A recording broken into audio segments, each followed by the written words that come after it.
What's up, everybody? My name is OMG, WTF, LOL, FTW, BRB. Welcome back to more Total Extreme Wrestling 2016, where we are playing as the WWF, and we're rebooking the invasion angle. Or at least practically at this point, we've rebooked the invasion angle. We are on day 7 of the week of WrestleMania. It is WrestleMania day. But just like modern WWE has their pre-show pay-per-views, we've got our own little pre-show pay-per-view here. And I guess it's not really a pre-show pay-per-view, just a pre-show before the pay-per-view. But who cares? Sunday Night Heat's always kind of served as the early pre-show days before, you know, the WWE Network and all that, where you can watch MTV and get a little bit of a last-minute effort courtesy of the WWF, courtesy of Sunday Night Heat trying to get you to buy the pay-per-view. And I figured since it's WrestleMania that we go all out. We have a bit of a bigger Sunday Night Heat show. I think Sunday Night Heat's normally a 1-hour show, so I think we're at 2 hours here. Right? Maybe we're an hour and a half, actually. I think it's an hour and a half. But nonetheless, it's a bit of a longer episode of Sunday Night Heat. Bit of a more special episode. A WrestleMania edition of Sunday Night Heat, I guess you can say. So, don't you guys worry before we go ahead and click yes. I do want to mention that WrestleMania will be uploaded today. Sunday Night Heat is going to be uploaded a little bit earlier. As you can see, it's uploaded right away at midnight if you're watching this right when it came out. If not, came out at midnight on November 18th, 2018. So WrestleMania will be out around, I'd say, probably the afternoon around this time before around I go to work. So, yeah. Don't worry. I didn't forget. Nothing's happening. WrestleMania will be up if it's not up already. So with that being said, let's just jump right in here for the Sunday Night Heat Super Show brought to you by MTV. No pre-shows. We're just jumping right in. By the way, we are in the Georgia Dome. I am a little bit worried about this because it's technically a pay-per-view. And I'm worried that a lot of the main event guys are going to be like, well, why wasn't I on the card? So that's kind of my worry there. But who cares at the end of the day, really? I can just buy them out. But we are in the Georgia Dome. It is going to be the same Georgia Dome that is going to host WrestleMania. So that's kind of the play off the fact that these are supposed to be held on the same night. And 54,957 people for an episode of Sunday Night Heat. That's pretty big. But I'd like to imagine that we're going to sell out WrestleMania. I just want to say that we're going to sell out WrestleMania. I'd like to imagine.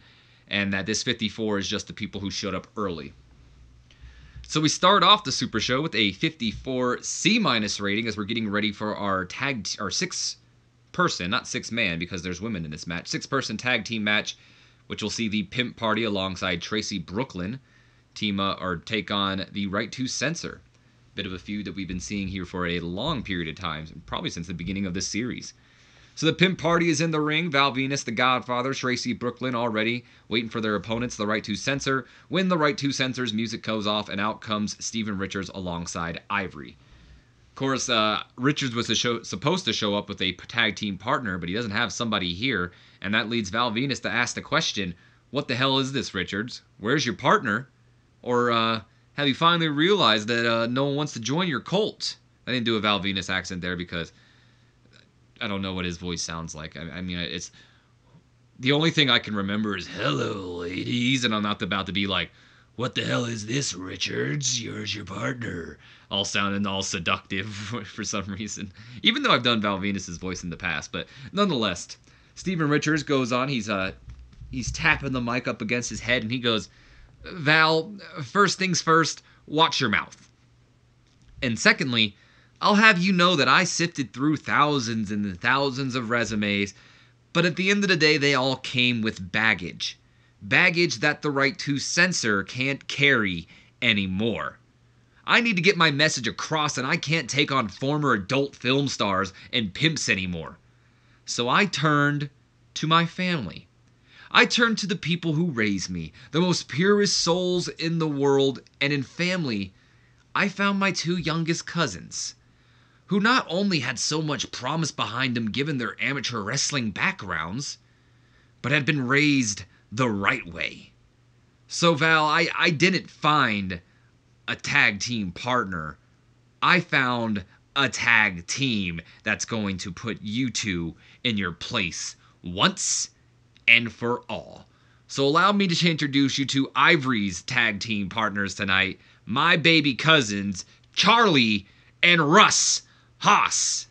And that is the official debut, the official call-up of the Haas brothers. We've been kind of using them a lot on Sunday Night Heat and all that, but they are officially called up. They're going to serve under the right to censor, at least in the beginning. You never know where it could take them from then. A lot of people might think of, oh great, they're going to be the right to censor. This is a nail in the coffin for the Haas brothers right away. I have plans, guys. Trust me. Okay, I'm going to touch the mic here real quick, so it might be a little messy in your ear, but I wanted to adjust it. But I got some plans for the right to censor. It's always been a big, I've been a big fan of the right to censor, so I've got plans for them, and I don't really necessarily look at this as the death nail for Charlie and Russ Haas. In fact, I think of this as a good launching point for them, which I don't think they'll always be in the right to censor. I think eventually they'll be able to step off and do their own thing, but it's a good starting point for them. Also, I don't know why Russ Haas wasn't in here. I'm not sure if I left him off screen. Usually it says off screen Russ Haas, so I guess maybe I just didn't include him in the angle on accident. But he was supposed to be here. So apparently the announcing quality helps this segment. Announcing for the night will be Mike Tenay, Bobby the Brain Heenan, and Michael Cole, if you were curious. And we got some changes here. What's this changes? Oh, that's right. The Haas brothers are currently faces. We need to have them turn heels, which this might go bad, but I could just be remembering the old WWE versus TEW days, so it might not go bad. Let's see. He got an above average on his censor gimmick, which that's pretty cool. But it's a little jaded because I guess we have too many turns. Russ wasn't in this segment, so that's it's going to be jaded for him too. I thought we might have had too many turns though, which I think it's BS. I think that's something that needs to be changed in Total Extreme Wrestling 2019 or whatever they do. If somebody is from developmental and you call them up, you should be able to change their gimmick. I mean, you might be able to cheat that by pushing people down to the main roster and then calling them right back, or the developmental roster and calling them back up to the main roster and changing, their alignments that way. But I really feel that that's how it should be. Is, if you're in the developmental territory and I call you up, it shouldn't matter if you were a face down there or whatever, or if you've been a face on my roster. It should start as a blank slate for you, and I should pretty much just be able to turn you to what I want to without having to worry about, oh, shocks are too jaded when this is Charlie Haas's debut. How would it be a shock turn when he's debuting as a heel? Like, whatever. Irritates the all living hell out of me, but what can you do? That's TEW for you sometimes. So we go on to our opening match of the night, which is 6-person tag team action as Ivory and the Haas brothers of the Right to Censor team up to take on Tracy Brooklyn and the Pimp Party. And Tracy's another person who got called up not too long ago as well. So that's a pretty good, yes, for her at least. So we have a terrible matchup here. Ivory and the Right to Censor get the victory and end this feud between them and the Pimp Party once and for all. Yep, it's ended. They go over Tracy and the Pimp Party after 6 minutes, 36 seconds later, when Charlie Haas, oh my god, no. What? I mean, I guess we can kind of play off that maybe that's a very heelish thing to do, but it wasn't supposed to be Tracy. It was supposed to be Val Venus. In fact, did I accidentally put in Tracy Brooklyn? No, I just never put a loser on here. Huh. Well, I guess there's some sort of like tainted finish that makes everybody even hate them more because Tracy Brooklyn took the pinfall. She took a Haas breaker, for Christ's sakes. Jesus, I don't know what that is, but that doesn't sound good. Nonetheless, Charlie gets the victory by pinning Tracy Brooklyn after Steven Richards interfered. Tracy was the weak link, struggling to keep up with everyone else's in-ring performances. She is going to be an experiment because I don't think she was really ready to be called up. She's actually more of a manager if you really think about it. But the Haas brothers, they're there. They're got their 50s and their 48s. They're holding their own. I mean, Godfather only 4 points ahead of them. So nonetheless, 53 C- for the match. Not too shabby. Ivory and Steven Richards have pretty good chemistry, but what I think is even better here, and it just makes me even more ecstatic that the Haas brothers are now going to be a part of the Right to Censor, is that Russ Haas and Steven Richards have great chemistry. So when Steven Richards manages Russ Haas, he helps him out. He gives him a boost. That's awesome. That's amazing. That just fits the gimmick even better. Announcing quality helped us out. Russ teasing his heel turn, which didn't get recognized too well, which, again, going to be jaded, but we're going to have to do it. He wasn't able to pull off a censor gimmick, so we're giving him the man on the mission gimmick, which is kind of just the same thing. The mission is pretty much the right two censors mission. So let's go ahead and we're going to change this turn. He got an average on his man on a mission, and because, it's his turn didn't go good because apparently there's been too many shock turns. I disagree. I already made my case for earlier with Charlie, how they debuted, and they should just be able to, debut by being heels and not the other way around, but for some reason that affects the thing. So Russ Haas got a 48 in-ring performance, so he looks like he was the weakest of the males of everybody in this match. Charlie Haas with a 50. Ivory with an impressive 57. Good God almighty, she tied Val Venus for the best in-ring performance of the match. Ivory, why are you so good? The Godfather with a 54, Val Venus with a 57, and Tracy Brooklyn with a 27, the weakest of the match. Ivory also improving in her performance. All in all, good stuff for Ivory. She made the best of it. She was the MVP of this match, I would say. Good for Ivory. We then jump to the next segment, an 88 B+ rating here. Oh, I knew I forgot to do something, and that was take managers off of people. Kurt Angle and others are going to be... It's not that big of a deal. Not that big of a deal, but something I forgot to do. I meant to do it. Nonetheless, 88 B+ as Mean Gene Okerlund is backstage and set to interview Diamond Dallas Page. He starts off by saying, "All right, wrestling fans, joining me now is the WCW's People's Champion, Diamond Dallas Page. And Diamond, tonight you face Chris Benoit, and might I say things have gotten quite more heated between the two of you as of late." And that's when Page steps up and he says, "I couldn't agree more, Gene. I mean, you saw yourself with your own eyes. Sure, DDP and Chris Benoit didn't get along before, but when he attacked me from behind, trying to take me out to protect the name of his mentor? I mean, attacking me is one thing, but you were right there, Gene. You could have gotten hurt, too. And that's not cool. But Benoit and Ric Flair, they don't care. I'll say one thing. I'm damn glad that the ownership of WCW isn't on the line in every match like it was originally planned tonight. Because now I don't have to root for Ric Flair. So now my only objective is to do what Benoit tried to do to me, and that's take him out so he won't poke his nose in his mentor's match tonight." And Page walks away as Mean Gene just pretty says, "Back to you, Cole." And we get set for our next match, but DDP's fired up. He's looking to take all his pent-up aggressions out on Chris Benoit and pretty much ensure that Benoit cannot get involved in the WrestleMania match between Kurt Angle and Ric Flair that'll take place later on tonight as well. So there we have that. No worker improvements. Ignore the fact that Kurt Angle was there. He wasn't supposed to be, but DDP came across as well, so that's awesome. We then jump into our next matchup, tag team action. That is Team ECW. Tommy Dreamer and the Sandman battling Hardcore Holly and Spike. This feud has kind of been going on for a little while. Hardcore Holly taking Spike under his wing as Spike's kind of been depressed after Molly broke up with him.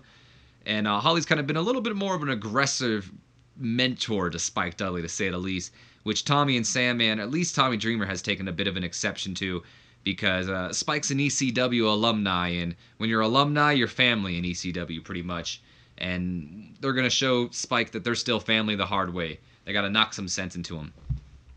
So we have a 59 solid C rating here, and about that had subpar wrestling and little heat to it. Tommy Dreamer and the Sandman get the victory and go over Hardcore Holly and Spike Dudley in 7 minutes 53 seconds after Tommy Dreamer beats Spike Dudley with the Dreamer Driver after Beulah McGillicuddy caused a distraction. So Beulah getting in there as well. I wouldn't say it was after she caused the distraction. I don't think it was supposed to be by manager interference. I think she just distracted him. But I did do a tainted finish, mostly I guess because it's weapons, but maybe you don't have to do tainted finishes when weapons. I'm thinking maybe like a Dreamer Driver on a steel chair or something like that. But I would have said Beulah distracted Spike throughout the match, maybe, kind of flirting with Spike, leading to distraction. But I'd imagine Sandman and Hardcore Holly kind of just brawling to the point where they're kind of taken out, and it's down to Spike and Tommy Dreamer, and Tommy kind of like pleading to Spike, like, you don't have to do this, and Spike kind of like, giving in to Tommy, like, you know what, maybe I don't have to do this, and then Dreamer just planting him with the Dreamer Driver, 1, 2, 3, Team ECW wins. So there you have that. Dreamer seemed off his game here tonight. That's unfortunate, but it really didn't affect him too much because he still had at least tied for the best performance in this match. He is also getting better at his gimmick. Tommy Dreamer's one of those guys that I feel like has a lot of promise behind him. I'm not going to lie to you. Sandman with an in-ring performance of a 44. I'm hoping, praying to God he wasn't drunk or anything. He hasn't showed up drunk or anything since we sent him to rehab last time, and I'd like to imagine that we might have rehabbed him. Tommy Dreamer with an in-ring performance of a 59, tied with Hardcore Holly with the best of a 59. Spike with a 52, which makes Sandman's 44 the worst of the match. Not much of a surprise. Spike also improving in his performance skills tonight as well, so good for you.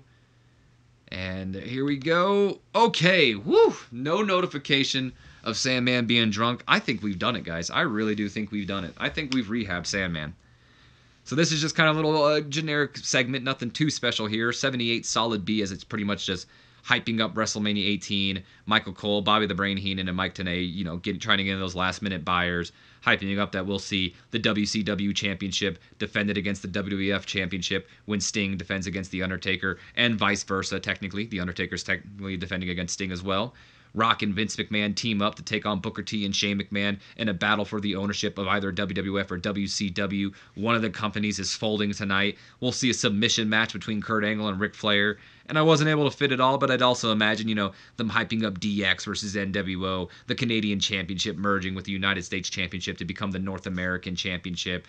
All the other craziness we're going to see. Goldberg and Austin. But I'd imagine that Goldberg and Austin is kind of held off on because after this, we go ahead and hype up the fact that later on tonight, we're going to have a special sit-down interview with Goldberg and Steve Austin as JR, good old JR, is going to host it. So 78 solid B for that as well. We then move on to our next match of the night, 6-man tag team action. It's Too Cool, Rikishi, Grandmaster Sexay, and Scotty 2 Hotty taking on the Boogie Knights, Tank Abbott and Disco Inferno and Das Wunderkind, Alex Wright. Ugh, hiccups kind of kicked in there for a second. Tank Abbott, of course, the bodyguard of the Boogie Knights here. I keep wanting to say something else. I don't know. I just keep wanting to say like Disco Inferno, but it's like he's only one person. Anyway, this feud kind of started off when Disco and Alex Wonderkid declared that they were the better dancers, all over dancing over Too Cool, Grandmaster Sexay, and Scotty 2 Hotty, calling them pretty much hip-hop punks and how they ain't hip anymore, pretty much. Disco's always going to be in it. This, of course, led to Rikishi coming out and backing up his old friends. And, yeah. Tank Abbott got brought in to be the security guard. And here we are now, about to end the feud. 6-man tag team action between the two teams. 60 solid C-rated match here. And a poor matchup. Too Cool goes over the Boogie Knights when Rikishi beats Disco Inferno with the rump shaker. I'd like to imagine Disco also got a stink face. Unfortunately, Das Wunderkind, Alex Wright, was working with an injury here tonight and did take a big toll. I was hoping that maybe he would be able to heal in time, but he wasn't. And sorry, we had a match scheduled and you're still able to work, so get out there, kid, do your job. But he didn't take the pinfall. Disco Inferno did. Of course, Disco being the loudmouth that he is, figures that he would finally get shut up by the big quiche himself. The announcing quality did help this matchup here. Scotty 2 Hotty with an in-ring performance of a 50. Glad to see he's getting a little better.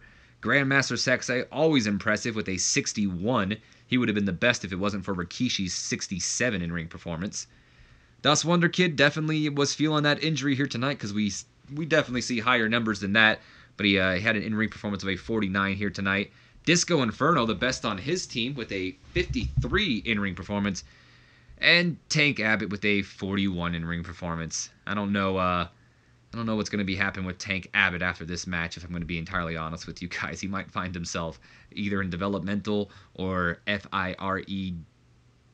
FIRED. Yeah, I guess it is fired. Oh, I spelled it out. He might hear it now.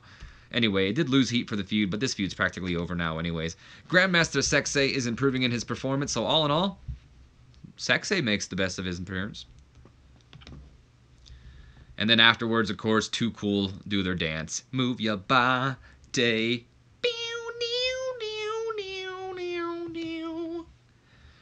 84 B+ rating as backstage Lord Steven Regal, the commissioner of WCW Nitro, is hyping up the WCW participants in our Immunity Battle Royal. The Immunity Battle Royal, of course, is going to be the Battle Royal to determine one superstar who is going to get a guaranteed contract with the company who walks away victorious here tonight.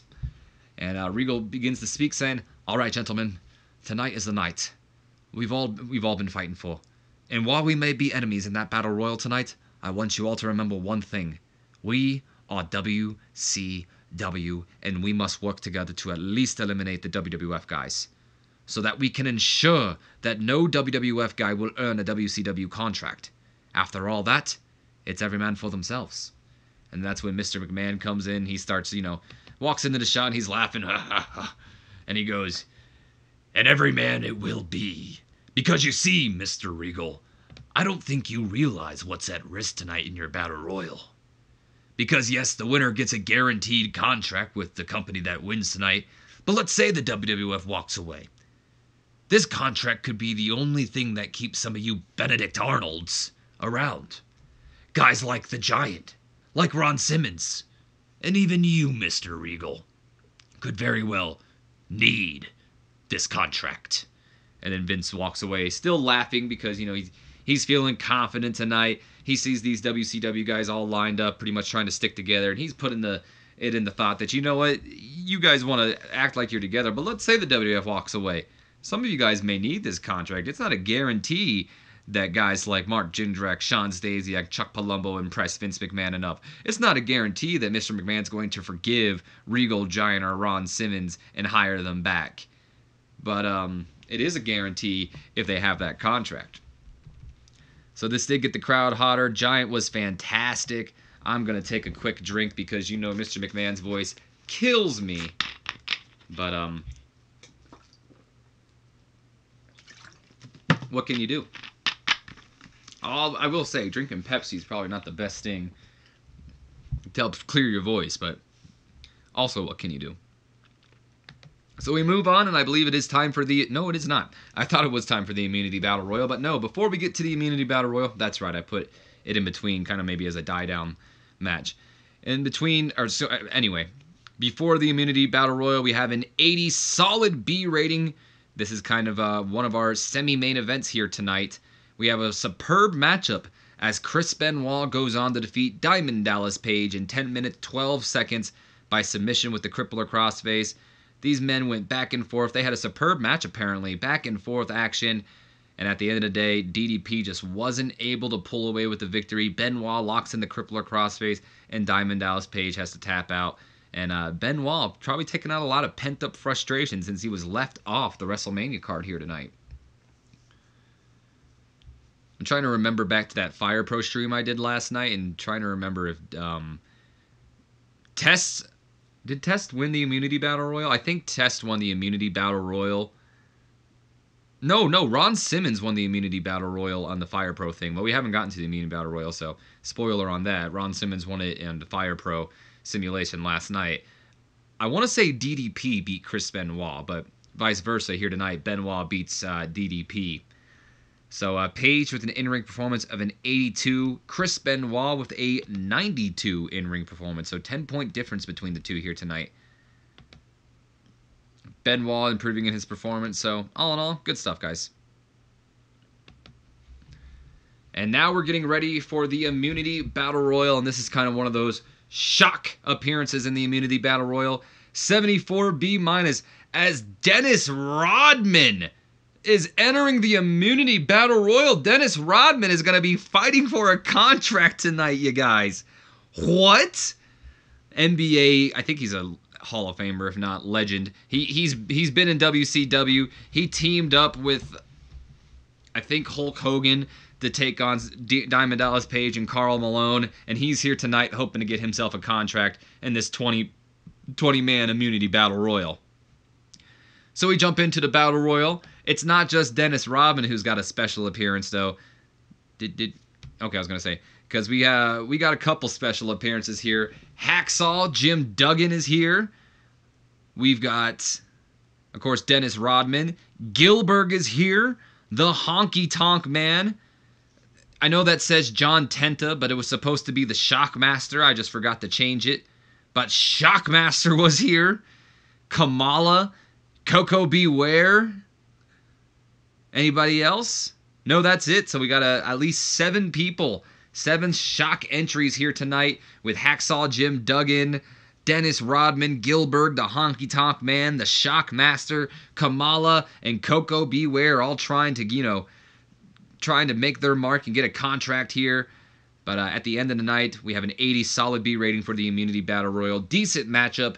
Mark Jindrak of Power Plant fame, the former tag team champion. Mark Jindrak wins the Battle Royal, wins the guaranteed contract. So if the WWF wins, Mark Jindrak's got a guaranteed contract. If WCW wins, he's got a guaranteed contract. He wins the Battle Royal. Final 4 was Test, Albert, and Shawn Stasiak, with Test being the final elimination. Shawn Stasiak apparently getting the most eliminations over the course of the match, so that's kind of shocking. Altogether, though, the entire match consisted of Hacksaw Jim Duggan, Al Snow, Albert, the Big Boss Man, Bradshaw, Chuck Palumbo, Dennis Rodman, Gilbert, Honky Tonk Man, the Shockmaster, Kamala, Coco Beware, Lord Steven Regal, Mark Jindrak, Perry Saturn, Raven, Ron Simmons, Shawn Stasiak, Test, and The Giant. I also would like to imagine that The Giant went out rather early, like if not the first person, with everybody kind of going after him right away. So Mark Jindrak wins the Immunity Battle Royal. He gets himself a contract. Hacksaw Jim Duggan apparently getting better at his gimmick. The crowd was pretty vocal, not wanting to see John Tenta wrestle. Or, excuse me, I don't know who John Tenta is, but they didn't want to see the Shockmaster wrestle, despite he's getting better at his gimmick. They weren't happy with seeing Kamala wrestle, despite him getting better at his gimmick. Or Coco Beware wrestle. It did get the crowd hotter, though, so all in all, good stuff. And a lot of worker improvements. Al Snow's improving in his Rumble. Lord Steven Regal improving in his performance. The Shockmaster improving in his technical and performance. Perry Saturn improving in technical and performance. Test is improving in flying. I don't know how. And Gilbert improving in Rumble and performance skills. So a lot of the special guests made the most of their appearance here tonight. Dennis Rodman, though, what a shock. What a shock that the Shockmaster was here. Oh, Lord. Dennis Rodman, come on. Well, apparently Dennis Rodman was drunk. Thanks a lot, Rodman. Oh, and he was wasted on drugs, too. Fucking Rodman. Dude, now I gotta pay all those people off, too. They're all gonna be mad because they had to wrestle with a drunken, high... fucking Dennis. I should have made this a part of the storyline, but I was worried that Jim Ross might ding it. Nonetheless, though, we move on to our special sit-down interview with Jim Ross. Of course, interviewing Stone Cold Steve Austin and Goldberg just, I'd say maybe in hours, I don't know, before the WrestleMania match. So we started off with Jim Ross saying, "Ladies and gentlemen, I'm good old JR, and joining me now are 2 guys who cannot stand each other. Stone Cold Steve Austin and Bill Goldberg. Now, gentlemen, you 2 have agreed to meet here before your match tonight. Agreed to no physicality. We're going to save that for the ring. Now, I brought both of you here because I would like to gather your final thoughts going into your match. Now, Steve, would you like to go first?" "Well, as a matter of fact, I would, thank you very much. You want Stone Cold's thoughts going into this match? You want the old Texas rattlesnakes to let you in his head? Well, all right, then let's go back to the Royal Rumble, when this big oaf made the biggest mistake of his career by crossing the toughest SOB in the WWF. But better yet, let's go all the way back to 1995, when Eric Bischoff made the biggest mistake of his career when he fired stunning Steve Austin. And now let's fast forward to September 22nd of the year 1997, when Eric Bischoff realized that he made the biggest mistake of his career when he fired Stunning Steve Austin. Because he didn't just fire Stunning Steve Austin, he lit a fire under Stunning Steve Austin, and that fire kept burning until Stunning Steve became Stone Cold, and Stone Cold was too busy stunning everybody to stand in front of him to realize that Eric Bischoff picked up a former NFL player, had him shave his pretty little head bald, and told him act like Stone Cold and send his green ass out there. Goldberg, This may have started at the Rumble, but the more I look at you, Goldberg, the more I hate you. Because the less I see Goldberg, and the more I see is a cheap imitation of the Texas Rattlesnake with Eric Bischoff's dirty name all over it. So you want to say Stone Cold is next? Well, you're damn right Stone Cold is next. But Bill, I don't think you're ready. I don't think you're prepared for the ass-beating Stone Cold Steve Austin is going to give you tonight. And that's the bottom line because Stone Cold said so. And then Austin probably sits back in his chair. You can kind of, there's probably a bit of a little deafening silence in the air right there. You can cut the tension with a knife as Goldberg finally speaks up and he says, "You done? You done rambling on and on and on? Look, I'm sorry that you still feel spite for Eric Bischoff, but let me make one thing damn clear. I'm not Stone Cold Steve Austin. I'm Bill Goldberg. And I'm not here to mince words with you. I'm just here to look you in your black beady eyes and tell you that tonight, you're not just next, you're dead." And Goldberg probably just sits back in the chair. We have a kind of a bit of a, again, that deafening silence in the room. Like you could cut the, tension with a knife again.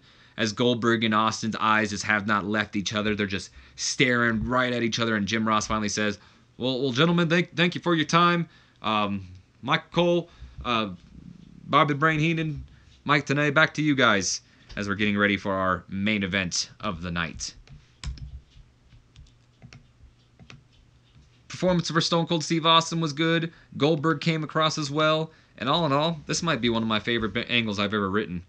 I'm glad I put it on here. I'm glad I thought about it before we did it because I remembered back at WrestleMania 17 when Rock and Austin had their sit-down segment before WrestleMania pretty much, and how awesome that was. And I was like, I feel like Austin and Goldberg can do that as well.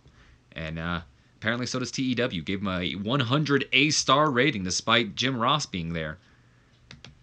So we get ready for our main event of the night. The Intercontinental Championship is on the line as Kane defends against Rhino. And we see both champion and challenger making their way towards the ring for the main event. 80 solid B there. And it is main event time. WWF Intercontinental Championship is on the line. 81 solid B rating here. And I'm glad I got an 81. It did better than Benoit and DDP by 1 point, so it justifies it being in the main event. And a bout that had superb wrestling and great heat. Kane goes over Rhino in the main event in 13 minutes, 16 seconds by pinfall with a chokeslam, making his first defense of the WWF Intercontinental Championship, not championship. So, again, probably just, a wild brawl, them just going at it. This feud there's not much of a feud here. It really just stems over to the fact that Goldberg poked his nose into Rhino's business because of the whole Austin situation, and ended up costing Rhino the Intercontinental Championship in the process. So this is kind of Rhino's, rematch because of that. And, yeah. Simple as that. But I'd imagine, just a wild brawl going on between these two, and maybe Rhino setting up for a gore, runs at Kane. Kane catches him by the throat, hits him with a choke slam. 1, 2, 3, retains the championship. Definite lack of psychology on display, which is unfortunate. Rhino with an impressive in-ring performance of a 90. Good God Almighty, Rhino's a main eventer, guys. He's a star. The villain was right. And Kane with an in-ring performance of an 88. No worker improvements as we end off the Heat Super Show. And what do we got? Okay, all right, 83B+. That's fucking amazing. Wow, an 83B+. I was worried about this show. I was stupid worried about this show. I thought we were gonna lose stupid ass popularity because it's a pay-per-view, but I mean, we're using a lot of our undercard talents, but using Chris Benoit and DDP apparently helped. Having some of, the main event talents on there, like Austin and company, Austin, Goldberg, McMahon, and all of them helped. And at the end of the day, we were still able to maintain popularity. We didn't increase popularity, but we maintained it. So 83B+, that's impressive. I'm not going to lie. I'm very impressed at that kind of 83B+. That's, wow, awesome. Apparently Charlie Haas was used too much, but I mean, he is an enhancement talent, so. But we're gonna give we're gonna give out some of these speeches here. We gotta tell Rhino, gotta compliment him on a good performance. Dude had a 90. Kane had a good performance too, so compliment him. And we're gonna tell Dennis Rodman he's a piece of shit. We're gonna tell him. Let's see. We can criticize him for poor performance. No. Ripped into for their night's work. Maybe. Told that they're worthless. Probably. Verbally eviscerated. I might. Repeatedly insulted. I think we're gonna repeatedly insult Dennis Rodman. Fuck you, Dennis Rodman. How dare you come in, I give you a big damn deal, and you get high and get drunk in your match. You're not a wrestler. You have no right to be drinking. You have no right to be smoking or doing anything before a wrestling match. You're already a risk in that ring. Now you made yourself times 10 the more risk you were before. Let's make this speech. Rhino seemed pleased. Kane seemed pleased. And even though we repeatedly insulted Dennis Rodman, I was highly expecting Dennis Rodman to hate me after this. He didn't seem too concerned with our speech. At least for now. Fuck Dennis Rodman. But with that, nerds and... I called you guys nerds and geeks. We harken back to the old days. But with that, everybody, that is going to be the end of the Heat Super Show. I hope you guys have enjoyed it. And who knows? I'd say that honestly, this was a successful experiment, and maybe we'll do more of these. Maybe this is a way to help get some of the lesser guys over as well. Chris Jericho apparently made a short appearance on national TV last night doing some promo work for the WWF. He did a superb job promoting both himself and wrestling in general in a slick, professional way. What a class act Chris Jericho is. What a class act Chris Jericho is. Just a day before WrestleMania, he's out there doing... What a class act. Sunday Night Heat Super Show got fantastic reviews. All in all, good stuff. I'd say the experiment was a success. This might actually work out in our favor. We got a lot of stuff here, so...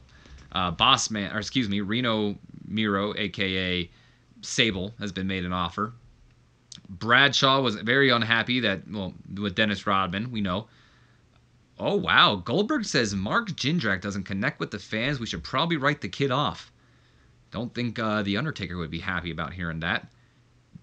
Calm down, Test. Test says Charlie Haas doesn't connect with the fans. We should probably write him off. It was his first night on the job. Calm down. Good Lord.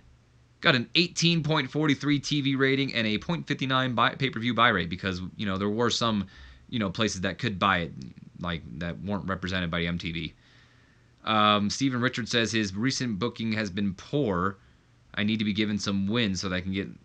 Richards, didn't you guys just get a win? Okay. More people upset with Dennis Rodman. Yeah, everybody's annoyed with Dennis Rodman. Of course they are. But, yeah, there you have that. I'm going to have to probably pay off a couple people. Oh, and we got some contract negotiations here. So, I've been hiring some developmental stars. In fact, before we go ahead and hire these developmental stars, I'll show you some of the new developmental stars that we've hired. So, let me just go into our child companies. We'll start with... this is not what I want to do. Developmental, there we go. We'll start with OVW. So, new people that are joining the OVW roster. In fact, I guess we'll just go over the entire roster. No, I'll just show you new guys. So we've got Brett Sanders, Chris Parks, a.k.a. Abyss, Jillian Hall, Lisa Valentine, Nate Hatred, and Necro Butcher. We got a hardcore title, guys. We need some hardcore guys. Anybody else? Oh, and the Ballard brothers, Shane and Shannon Ballard. I believe that was it for HWA. Yeah. And then we move on to... Oh, that was OVW. I'm sorry. Then we move on to HWA. And they've gotten... Chance Beckett. I think he was hired, at least. Dave Swift. Mark Bell. And we're also going to be hiring his brother... Mike Bell. He might have been on that list, so he'll be there as well. I I think Ray Steele was already here, actually. Samoa Joe. Not sure if you guys know that guy. Sean Davari. Tony Kazona. I don't know. And that's it for those. And then finally, NWA Wildside, where I'm sure a lot of you guys are going to be kind of excited about this roster right now because it's pretty promising. We've got guys like Air Paris, the phenomenal AJ Styles. Not sure if you've ever heard of him. Another guy that didn't get a lot of attention. Brian Kendrick, Claudio Cascanoli, Colt Cabana. Harley Race is just kind of training people down there. Ken Anderson, Matt Cross, Onyx, Paul London, Sean O'Hare, and Slick Wagner Brown. And now joining all those people will be, well, not everybody in NWA, but joining the developmental territories will be Andy Anderson, Angel Williams, Chris Chetty, Chris Rambola, Frankie Kazarian, Hayde Vanson, Jorge Estrada, Kerry Slice, Larry Destiny, Mischief, the Navajo Warrior, Nigel McGuinness, Tony Santorelli, Mike Bell, and Looney Lane. But before we go ahead and end off this episode, I am going to do this quick incident with Charlie Haas. Apparently, Charlie Haas is using steroids. Well, Charlie, welcome to the main roster, and welcome to your first fine. Charlie has improved his behavior as a result of handling. That's awesome. Charlie's happy. Charlie, you keep that attitude up, you're going to go far in this business. I hope you guys have enjoyed the Sunday Night Heat Super Show. If you have, do me a favor, leave me a comment, like, subscribe if you haven't already, and don't you dare forget to share this video with your friends, your Facebooks, your Twitters, your Instagrams. I don't give a dams. All the social media accounts out there. It really does help the channel. Get some, new subscribers up in this bitch, because it's WrestleMania, guys. In fact, you guys can see it right there. WrestleMania 18 is tonight. It is going to be crazy. I am stupid ass excited for this pay-per-view. I know a lot of you guys are. I can't wait to see you guys there. And don't forget, guys, right now we do have a tournament going on, or I guess not a tournament, a competition, whatever you want to call it. You can win a free FREE copy of Total Extreme Wrestling of TEW 2016. All you got to do, go and find the video on my channel where it literally says how you can win a free copy of TEW, and you just got to guess who you think is going to win at WrestleMania 18. If you guess the most correct, then you're going to win a free copy. You're going to win a free copy. I'm going to announce it in the WrestleMania 18 video, and I'm going to wait to record it. I'm going to wait for Sunday Night Heat to go up. I'm booking WrestleMania 18, but I'm going to wait to record it till tomorrow so you guys can get your final entries in, and I'll be making the announcement tomorrow. But if you just want to buy the game, you can also use the code TEWOMG, and you'll get $5 off your purchase of Total Extreme Wrestling 2016. My name's been OMG, WTF, LOL, FTW, BRB. I will see you guys for WrestleMania 18. Thank you all for sticking around with me for so long. Have a great day.